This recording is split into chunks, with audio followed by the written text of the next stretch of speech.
안녕하세요. 인천에 살고 있는 30 중반의 여성입니다. 오늘은 저와 제 남편에 관한 이야기를 해볼까 해요. 사실 여전히 그때를 생각해도 기분이 좋다거나 누군가에게 말할 만큼 자랑스러운 이야기들은 아닙니다. 그러나 일어났던 일이 제 삶에 큰 변화를 주었다는 것은 당연하고 또 정말 일어나기 힘든 일이기도 해서 다른 누군가에게 들려주고 싶기도 했었나 봅니다. 저는 남편과 맞벌이로 살고 있는 직장인이었습니다. 저는 디자인 회사에 다니고 있었고 남편은 공무원이었어요. 저와 남편의 사이는 몹시 좋았습니다.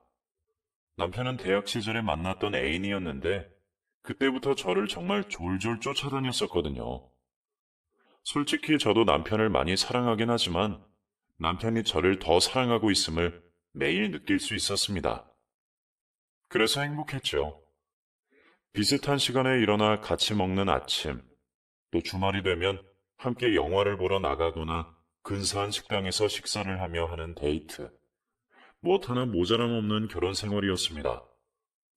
주변에서는 신혼이라 한창 좋을 때라며 지금을 즐기라고 했었어요. 그리고 저희 부부는 맞벌이인 만큼 매달 월급이 들어오는 직장인이다 보니 최소한의 생활비를 제외하고는 달에 얼마씩 공용 통장에 저축을 하곤 했습니다. 이런 저축을 하는 이유는 궁극적으로 집을 사기 위함이었죠.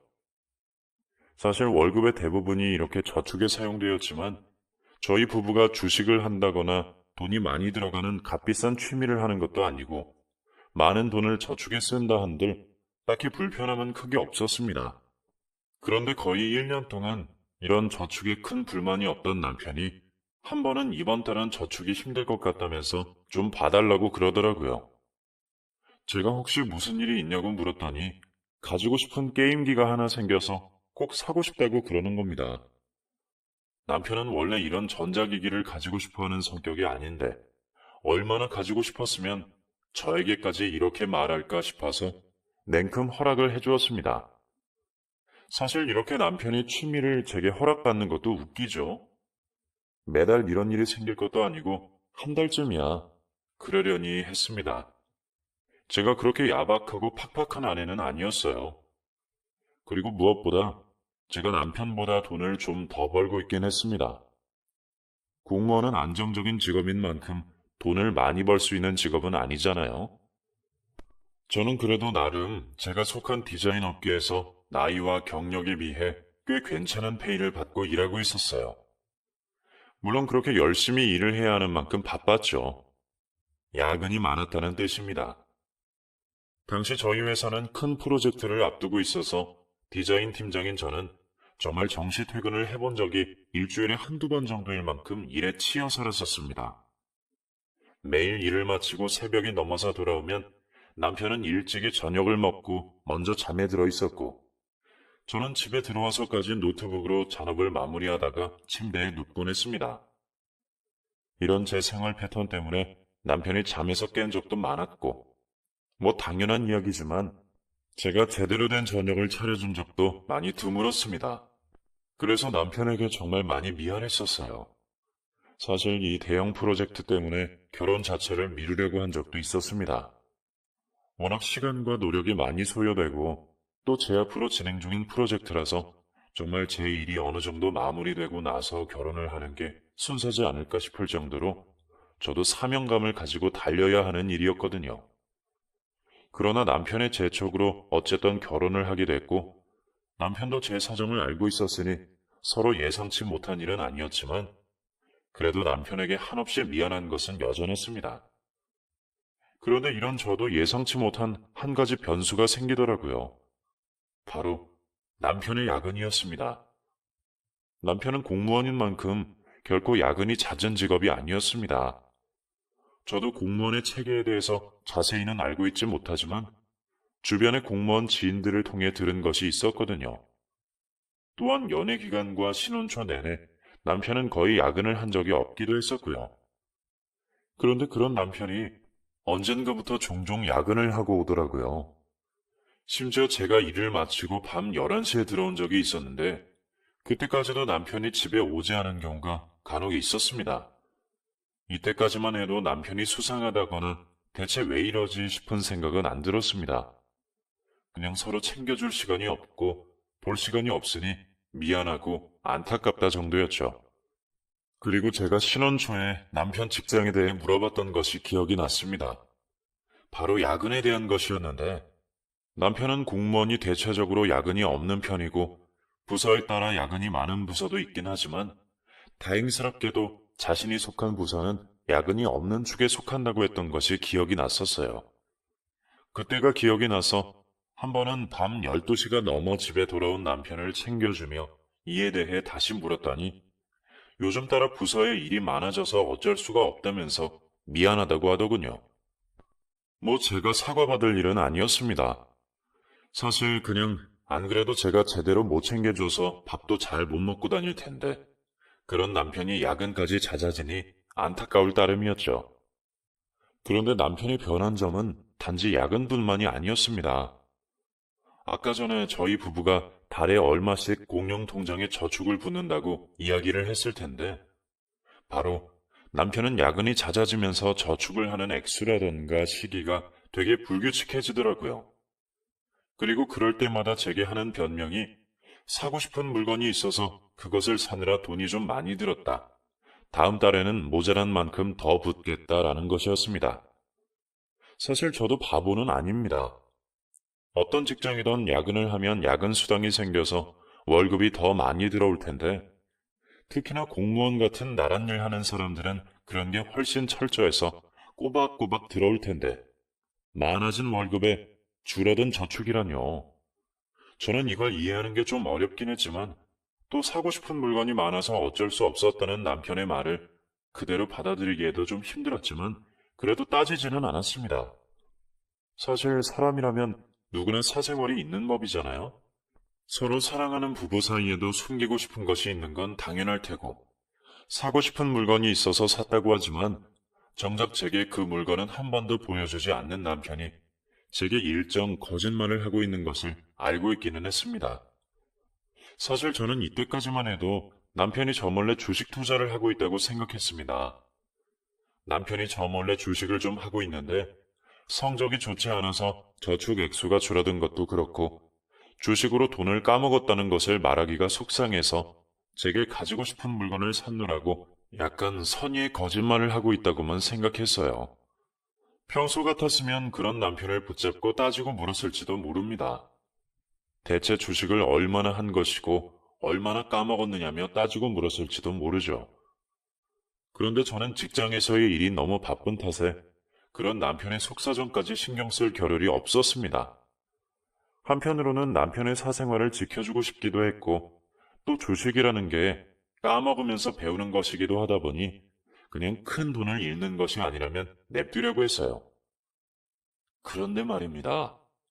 남편이 제게 뭔가를 숨기고 주식으로 돈을 좀 까먹는 것은 그러려니 했는데 이와 별개로 상상 이상으로 자꾸만 잦아지는 남편의 야근이 절 신경 쓰이게 하더라고요. 남편은 새벽 1시가 넘어서서 들어온 적도 있었고 정말 심한 날은 일을 마치고 선배의 집에서 술을 한잔 하다가 잠에 들었다면서 외박을 하고 온 적도 있었습니다. 이때 제가 좀 화를 냈습니다. 우리가 서로 바빠서 자주 볼 수 있는 것도 아닌데 하필 주말을 앞두고 외박을 하고 오면 어떡하냐고 좀 속상하다고 했어요. 남편도 애써 미안하다고 둘러대긴 했지만 영 남편의 반응이 시원하지 않더라고요. 뭔가 생선 가시 같은 게 목에 걸려있는 느낌? 하지만 남편이 놀다 온 것도 아니고 저도 더 이상 따질 명분이 없었습니다. 그런데 한창 이렇게 서로 바쁠 시기에 정말 이상한 일이 터졌어요. 저희 아파트는 옥상이 있었습니다. 그리고 저는 옥상에 화단을 만들고 가꾸는 게 몇 없는 취미 중 하나였죠. 그날은 마침 주말이라 아침에 일어나자마자 옥상 화단에 물도 줄 겸 영양제도 꼽아줄 겸 일찍 침대를 나왔는데 남편이 어디를 갔는지 보이지를 않더라고요. 그래서 어디 아침 산책이라도 갔나 보다 했는데 제가 남편을 어디서 만났는 줄 아세요? 바로 제가 옥상을 가려고 위에서 내려오는 엘리베이터를 기다리고 있었는데 그 엘리베이터에 남편이 타고 있었습니다. 그리고 그때 절 만난 남편 표정이 정말 많이 놀랐는지 얼굴에 금세 땀이 맺힐 정도로 당황한 듯 보였습니다. 좀 이해가 되지 않았어요. 아니, 상식적으로 납득이 안 가는 상황이죠. 남편이 아래에서 올라오는 것도 아니고 위에서 엘리베이터를 타고 내려오다뇨. 남편도 저희 아파트 옥상에 제가 갖고 난 화단이 있는 것은 알고 있었지만 결코 한 번도 들린 적이 없었습니다. 또 남편은 담배를 피울 때도 옥상에 올라가서 피우는 게 아니라 아파트 밖의 흡연장에서 피우고요. 그러니까 남편은 평소에 절대 옥상이나 위층에 올라갈 일이 없는 사람이었습니다. 그리고 제가 남편을 보자마자 놀라서 뭐야, 왜 위에서 내려와?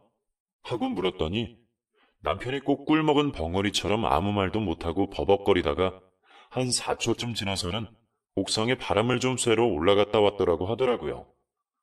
그리고 저는 그런 남편의 말을 듣고 10분도 채 되지 않아서 남편의 말이 거짓말이라는 것을 알 수 있었습니다. 제가 곧장 옥상에 올라가 봤더니 옥상에서는 관계자들이 공사를 진행하고 있다면서 옥상 출입구를 잠궈놨더군요.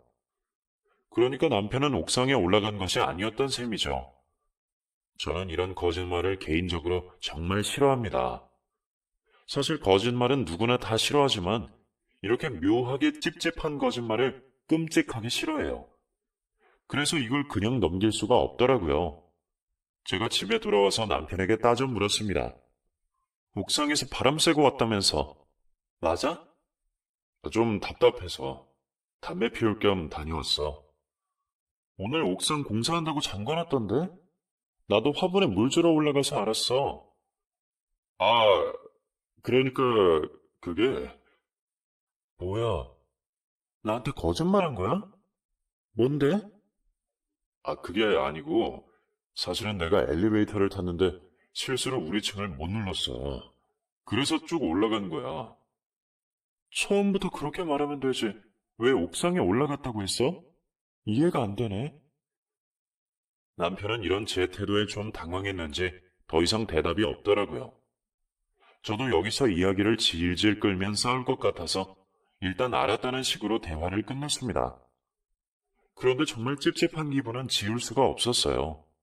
그리고 시간이 지나서 매달 한 번씩 있는 저축날이 다가왔는데 이번엔 남편이 아예 돈을 못 보태겠다면서 미안하다고 그러더라고요. 그리고 저도 이제는 그냥 넘길 수는 없겠다 싶어서 남편에게 솔직하게 말해달라고 부탁했습니다. 왜 몇 개월째 저축이 불규칙한 건지, 그리고 잦은 야근에 월급도 더 받을 텐데 아무리 사고 싶은 물건이 많다 한들 저축 액수가 더 줄을 수 있는지 말입니다. 이건 제가 왜 나는 돈을 내는데 남편은 안 보태느냐는 식으로 따져 묻는 게 아니었습니다. 그냥 이쯤 되면 남편이 솔직하게 저에게 숨기고 있었던 것을 말해줄 것이라고 생각했어요.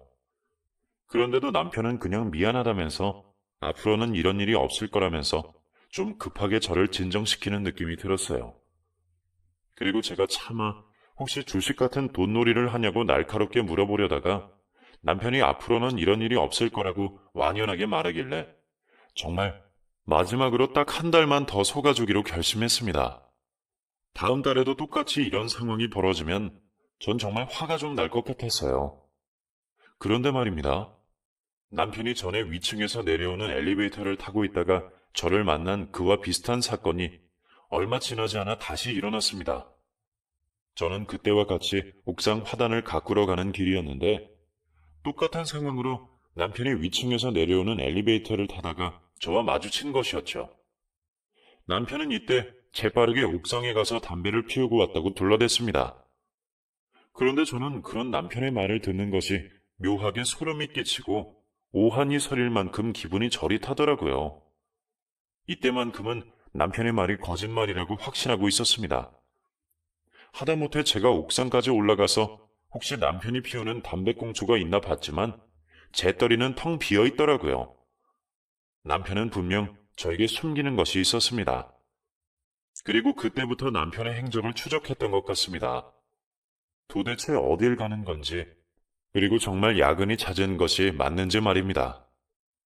어느 날 밤 서로 간에 묘한 긴장감이 있는 채로 오랜만에 대충 저녁을 함께하고 같이 침대에 누워 잠이 들렸는데 남편이 대뜸 밖에 나가서 먹을 과자랑 맥주를 좀 사와야겠다면서 침대 밖을 나가더라고요. 그리고 전 이때도 뭔가 이상함을 느꼈습니다. 남편은 성격상 일을 닦고 씻고 나면 절대 뭘 먹는 성격이 아닙니다. 이때 뭔가 기분이 싸해서 남편이 나가자마자 한 20초쯤 있다가 곧장 밖으로 나갔습니다. 저희 집은 6층이었습니다. 만약에 남편이 1층으로 내려가기 위해서 엘리베이터를 잡았다면 일단 엘리베이터가 6층까지 올라오거나 내려오고 다시 남편을 태우고 1층으로 내려갔어야 하는 게 맞는데 제가 나오자마자 엘리베이터를 보니까 엘리베이터는 내려가는 게 아니라 쭉쭉 올라가다가 12층에서 멈추더군요. 물론 남편이 그 전에 1층으로 내려갔을지도 모르고 저 엘리베이터에 타고 있는 사람이 남편이 아닐지도 몰랐지만 당시의 시간은 새벽이었습니다. 엘리베이터를 타는 사람들이 많지도 않을 뿐더러 묘하게 저는 12층에서 내린 사람이 남편일지도 모른다는 생각이 들었어요. 그리고 저는 엘리베이터 앞에서 한참을 서서 있었습니다. 편의점에 과자와 맥주를 사러 갔다 온다던 남편이라면 시간을 많이 잡아도 15분이면 올 거라 생각했고 그때 남편이 어떻게 오는지 보고 싶었어요. 그런데 제 희망과 남편에 대해 유일했던 믿음은 정말 산산조각처럼 부서지더군요. 바로 15분 동안 여기저기 왔다 갔다 하던 엘리베이터가 결국 다시 12층에 띵 하고 머물더니 점점 6층으로 내려오기 시작한 것입니다. 그리고 엘리베이터가 6층에 내려온 순간 저는 계단 뒤에 숨어서 누가 내리는지 지켜보고 있었습니다. 바로 남편이 내리더군요. 이때 제 심장이 얼마나 철렁이고 가슴이 미어졌는지 모릅니다. 도대체 남편은 왜 12층에 올라갔다가 온 것인지, 또 12층에 가는 남편은 왜 저에게 편의점에 가서 과자와 맥주를 사온다고 거짓말을 친 것인지 머리가 깨질 것처럼 아파왔습니다. 저도 결국 집에 바로 들어갈 수가 없어서 남편을 먼저 집에 들여보내고 밖에서 이 생각 저 생각 하다가 편의점에서 음료수나 몇 개 집어서 집에 들어갔습니다. 그리고 빈손으로 나갔던 남편에겐 정말 못 보던 맥주와 과자들이 있더라고요. 남편이 편의점에 다녀오지 않았다는 것은 제 두 눈으로 직접 확인을 한 것인데 그러면 남편은 12층에 들러서 누굴 만나고 그 사람에게서 맥주와 과자를 받아온 것이 뻔했습니다. 남편이 태연하게 간만에 맥주나 한잔하자면서 맥주를 따는데 저는 그동안 믿어왔던 남편에게 크게 배신을 당한 기분이 들어서 눈물이 왈칵 쏟아지려 했습니다. 그리고 차마 이렇게 우는 제 모습까지 보여줄 수는 없어서 배가 아파서 먼저 자보겠다는 핑계로 억지로 침대에 누웠었죠. 침대에 누운 내내 안 좋은 상상과 생각들이 머릿속을 맴돌더라고요. 도대체 12층에 올라가서 누구를 만나고 온 것인가? 저는 알아야만 했습니다. 그리고 마음 한편으로 제가 상상하는 최악의 시나리오가 아니기를 간절히 기도하고 있었죠.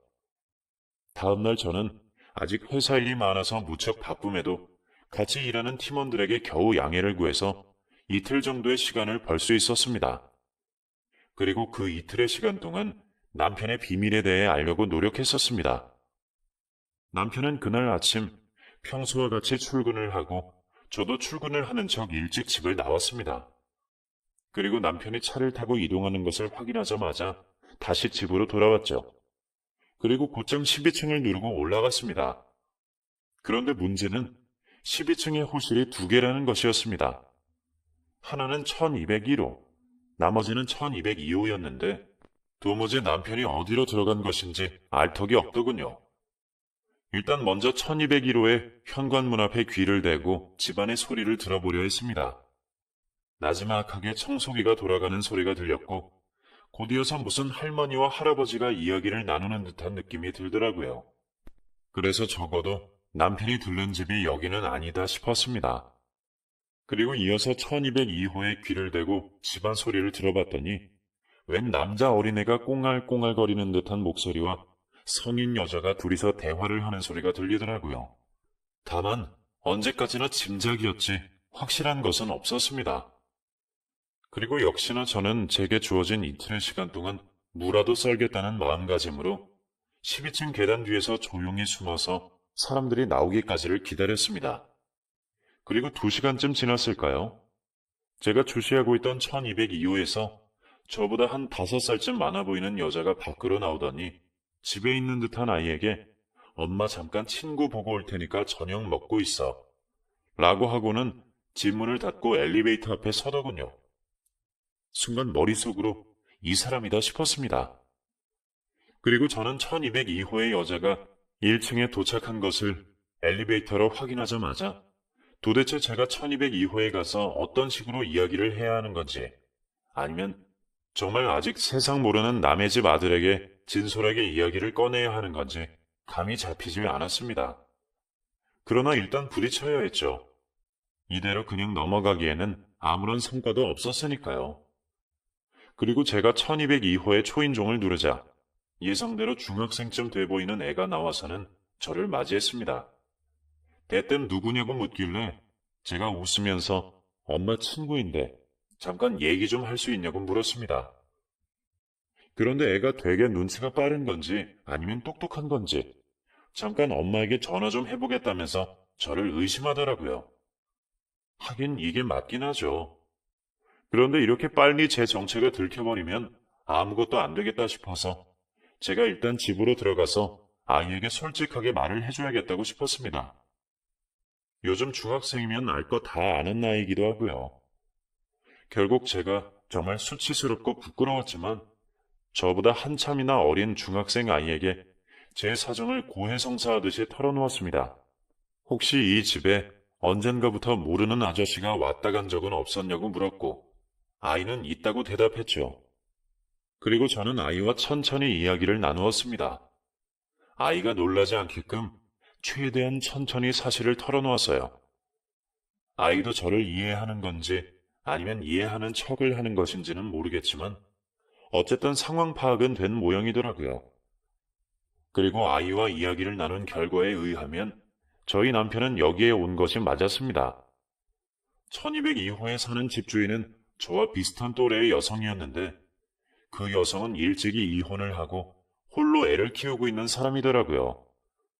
그리고 아이의 말에 의하면 요즘 들어 자주 그 아저씨, 그러니까 저희 남편이 집에 놀러와서는 자기 엄마와 술도 마시고 놀다 간다고 고백을 했습니다.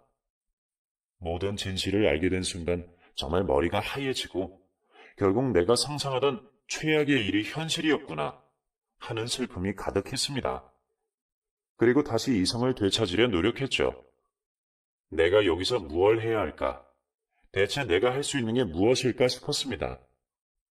그런데 아무리 생각해도 제가 떠나고 나서 아이가 저의 존재를 자신의 엄마에게 실토해버린다면 그대로 모든 게 끝이 나겠다 싶었어요. 그래서 제가 아이 손을 붙잡고 정말 사정하듯이 부탁했습니다.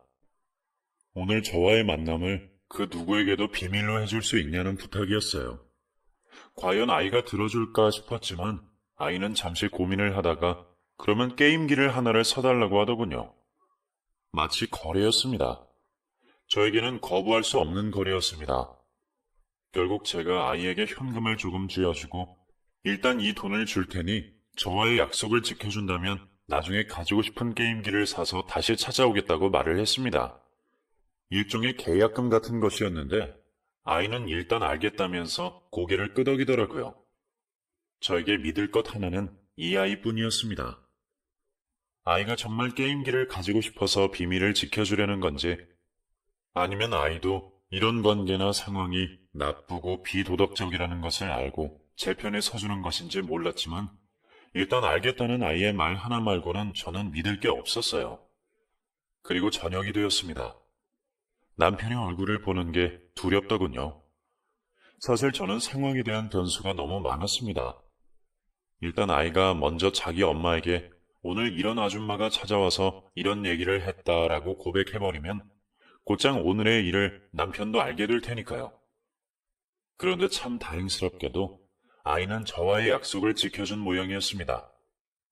그 증거로 남편은 집에 돌아오고 나서 아무 일 없었다는 듯이 저녁을 먹고 TV를 좀 보다가 침대로 들어가 누웠거든요. 남편이 침대에 누운 것을 보고 제가 곧장 아이에게 문자 메시지를 남겼습니다. 약속을 지켜줘서 고맙다고. 나중에 게임기를 사갈 테니까 앞으로도 잘 도와달라고 말이에요. 저는 일단 남편의 추악한 진실을 모두 알고 있는 상태였습니다. 그래서 남편과 같이 아침을 먹는 것도 어려웠고 남편에게 웃어주는 것도 힘들었습니다.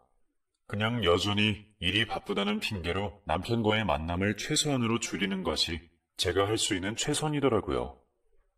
물론 실제로 일이 무척 바쁘기도 했고요. 그리고 저는 남편의 외근에 대한 비밀조차 알 수 있게 되었습니다. 남편의 잦은 외근은 사실이 아니었습니다. 남편이 바빴던 적이 있었던 것은 사실이지만 대개는 정시 퇴근을 하고 12층에 가서 상간녀와 같이 놀아났던 적이 많았더군요. 이것 또한 아이가 없었다면 알지 못했을 사실이었습니다. 남편이 여느 때처럼 야근을 한다고 했던 날이 있었는데 그때 곧장 아이에게 문자가 왔었거든요. 지금 그 아저씨가 자신의 집에서 엄마랑 놀고 있다고요. 정말 머리 뚜껑이 열리는 기분이었습니다. 저는 이때 직장에서 일을 열심히 하고 있던 때였는데 차마 팀원들 앞에서 제 기본 상태를 그대로 드러내는 것은 좀 아닌 것 같아서 억지로 태어난 듯 아무 일 없다는 듯 웃으며 일을 하느라 얼마나 애를 먹었는지 모릅니다. 물론 저는 남편에 대해 정이 많이 떨어져 있었습니다. 다시는 이런 일을 하지 말라면서 그를 설득하고 다시 정을 붙일 자신이 없었죠. 그러나 일을 끝내고 이혼을 하더라도 제 직장에서의 프로젝트는 마무리하고 싶었습니다. 안 그래도 직장 때문에 머리가 복잡해서 터질 것 같은데 이 상황에서 남편의 이혼까지 겹쳐버리면 정말 말 그대로 미칠 것 같았어요. 그리고 보름쯤 지났을까요? 제가 기획하고 준비하고 팀원들과 피땀 흘려 고생했던 프로젝트는 성공적으로 마무리가 되었습니다. 저희 회사 대표님도 저를 아주 칭찬해 주셨고 다음 분기 승진을 더불어서 긍정적인 연봉 협상까지 예상된 상태였죠. 그러나 저는 웃을 수 없었습니다. 바로 남편과의 문제가 남아 있었으니까요. 프로젝트를 진행하던 보름이 넘는 시간 동안 1202호의 아이는 여전히 저와의 약속을 지켜주었고 저는 아이를 통해서 남편의 행적과 그 추한 실태를 전부 파악할 수 있었습니다. 말도 안 되는 야근은 대개 12층에서 그 여자와 놀던 것이었고 심지어는 주말에 친구를 만나고 온다면서 제가 나갔다 온다고 했던 날도 결국 12층의 상간녀를 만나기 위한 작전이었죠. 일단 제 직장 일을 어느 정도 해결하고 나니 앞으로 제 남편을 어떻게 해야 할까라는 생각만 남더군요. 그러던 도중에 아이에게 중요한 연락이 왔습니다. 이따 저녁 8시쯤에 그 아저씨가 또 올 것 같다고 말입니다. 자기 엄마가 저희 남편과 하는 통화를 엿들었던 것 같은데 그 아저씨가 8시에 술이랑 안주를 사들고 올 것 같다고 했습니다. 그리고 저는 이때다 싶었습니다. 저는 아이에게 곧장 연락해서 지금 집에 아무도 없다는 사실을 확인하고 1202호에 갔습니다. 그리고 제가 아이에게 물었죠. 남편과 너희 엄마가 함께 있는 동안 나도 집에 숨어서 둘의 모습을 좀 확인하고 싶은데 숨을 곳이 있냐고 말이에요. 그러더니 아이가 엄마가 안 쓰는 옷장이 하나 있는데 거기라도 들어가 있으면 어떠냐고 물어보더라고요. 그래서 알겠다고 했습니다. 물론 들킬 수도 있었습니다. 너무 위험한 계획이었지만 여하튼 들키면 어떤가요? 전 잘못한 것이 하나도 없었고 들키면 이혼하면 그만입니다. 다만 저는 그 남편의 추악한 모습을 직접 제 두 눈으로 확인하고 싶었을 뿐입니다. 그리고 남편과 상간녀가 저녁 8시에 맞춰 오기 전에 저는 아이와 조금 진솔한 대화를 나누었습니다. 저는 아이가 왜 저를 이렇게까지 도와주는지 궁금했습니다. 어쨌든 아이에겐 자기 엄마를 속이는 일인데 고작 게임기 하나에 저를 이렇게까지 도와주는 것은 힘들겠다 싶었거든요. 그런데 아이에겐 좀 서글프고 속상한 과거가 있더라고요. 바로 상간녀의 전 남편, 그러니까 아이의 원래 아빠가 되는 사람도 이와 비슷한 사건으로 인해 상간녀와 이혼을 했다고 하더라고요. 아이는 아직 어리지만 생각은 깊은 아이였습니다.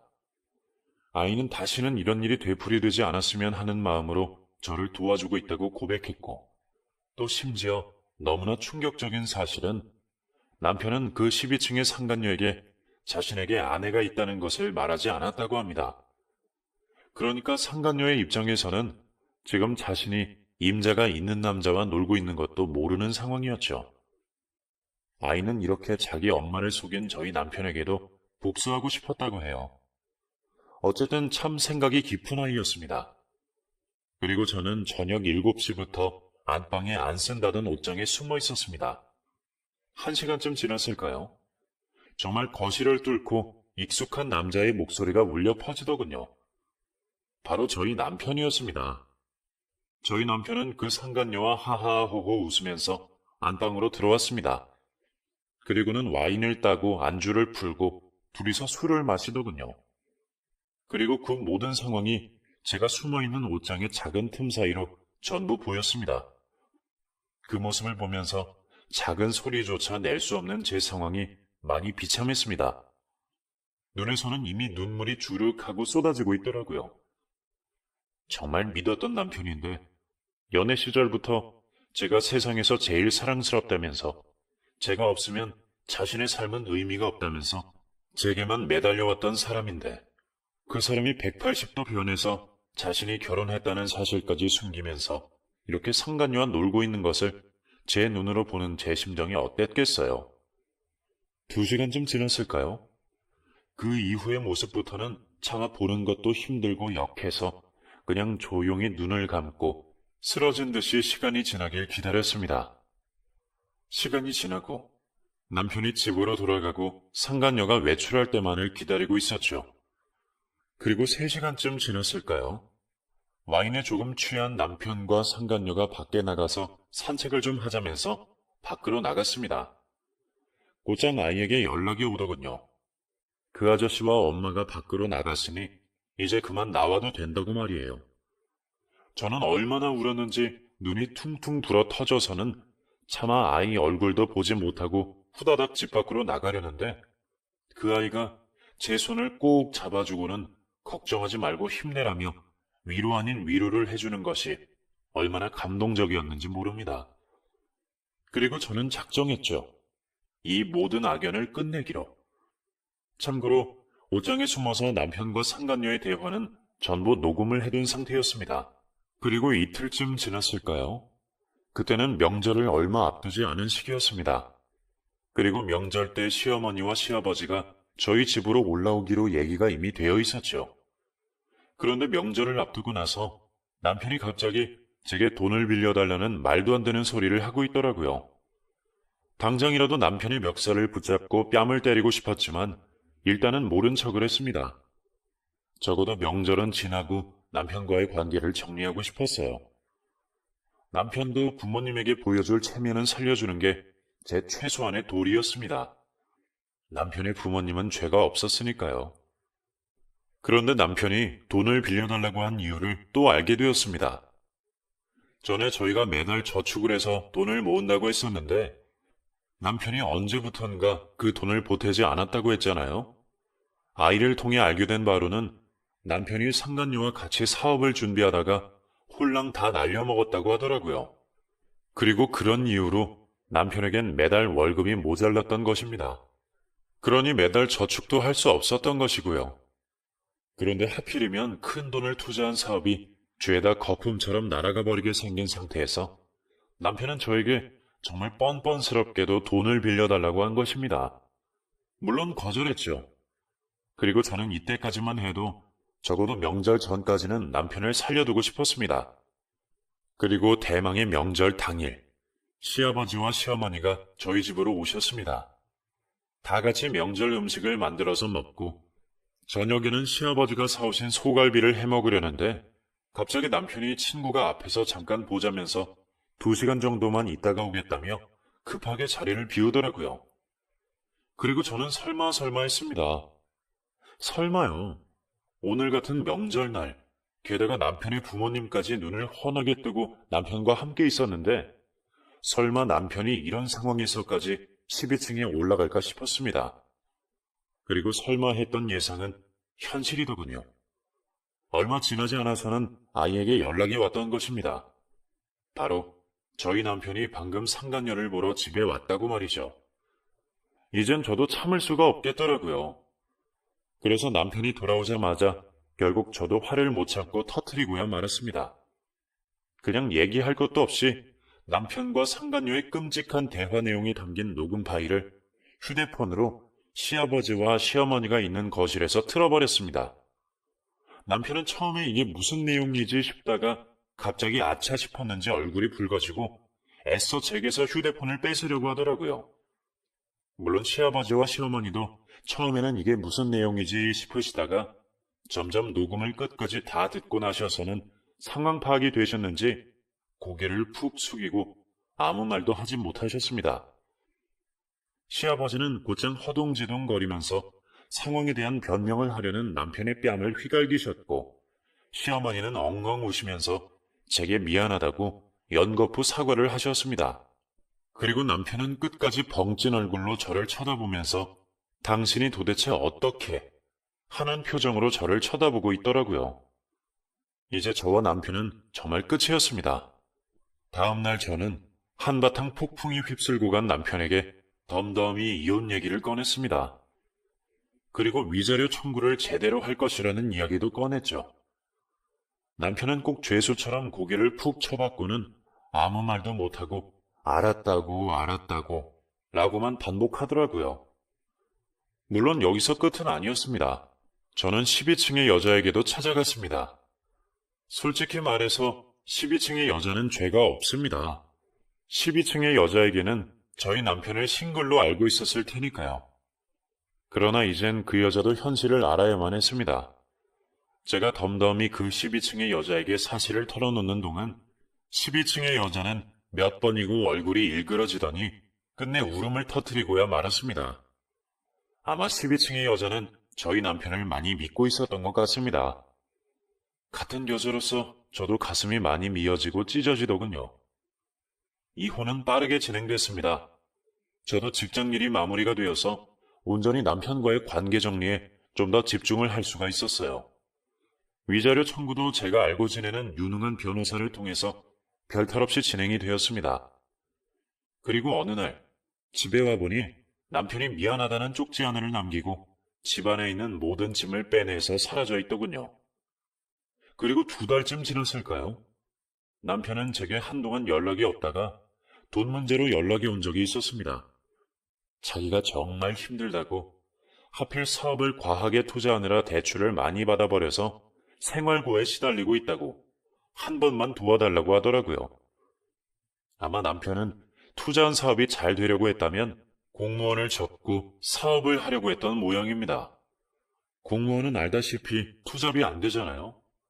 물론 저는 이런 남편의 고통짙은 호소를 들어주지 않았습니다. 전부 남편 스스로 자초한 일이라고 생각했으니까요. 12층의 그녀와는 어떻게 되었냐고요? 제가 가끔 연락을 하곤 합니다. 그녀에게 조금 미안한 마음이 있었고, 그리고 무엇보다 그 아이에겐 참 많은 고마움이 있었거든요. 제가 앞으로 새로운 남자를 만날지는 모르겠습니다. 어쨌든 저는 더 많은 연봉을 받게 됐고, 능력도 더 좋아졌어요. 그렇게 삶의 여유는 조금 늘어났지만, 이런 식으로 남자에게 한번 데이고 나니까 다시 남자를 만나고 가정을 꾸린다거나 하는 것이 좀 두렵긴 하네요. 그래도 차차 극복해보려고 합니다. 이 세상 혼자 살기엔 지나치게 외로울 수 있으니.